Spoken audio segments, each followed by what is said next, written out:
Time played tricks on him whenever he stood in front of the easel.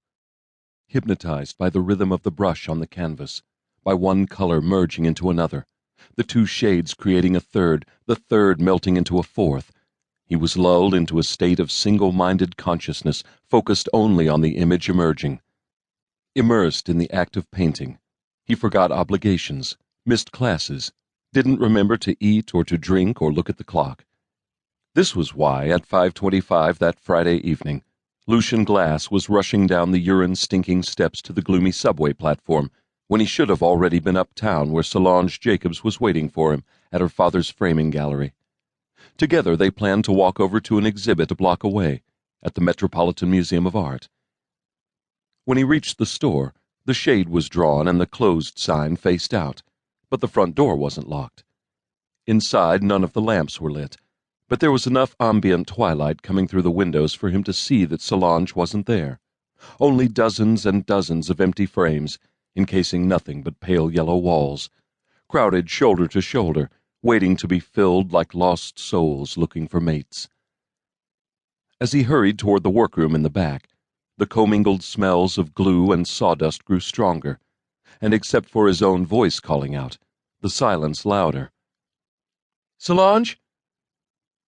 Stopping on the threshold, he looked around but saw only more empty frames. Where was she? And why was she here alone?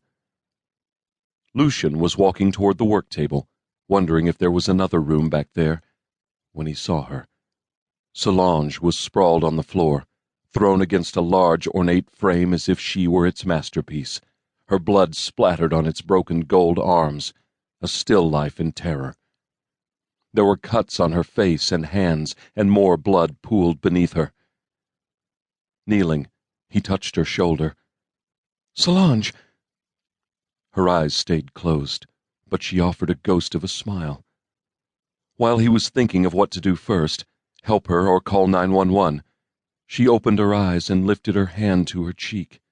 Her fingertips came away red with blood. "Cut?" she asked, as if she had no idea what had happened. He nodded. "Promise," she whispered. "You won't paint me like this." Solange had a crescent-shaped scar on her forehead and was forever making sure her bangs covered it. Then, catching herself, she'd laugh at her vanity. That laugh now came out as a moan.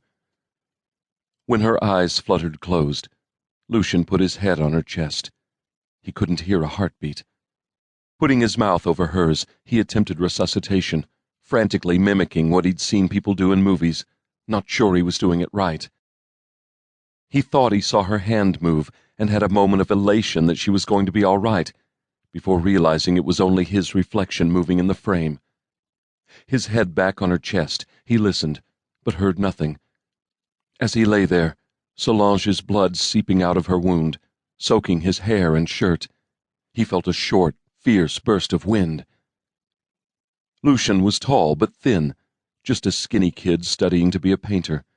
He didn't know how to defend himself, didn't know how to deflect the knife that came down, ripping through his shirt and flesh and muscle. Again, and then again.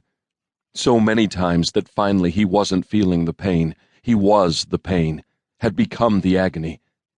Making an effort to stay focused, as if somehow that would matter, he tried to memorize all the colors of the scene around him.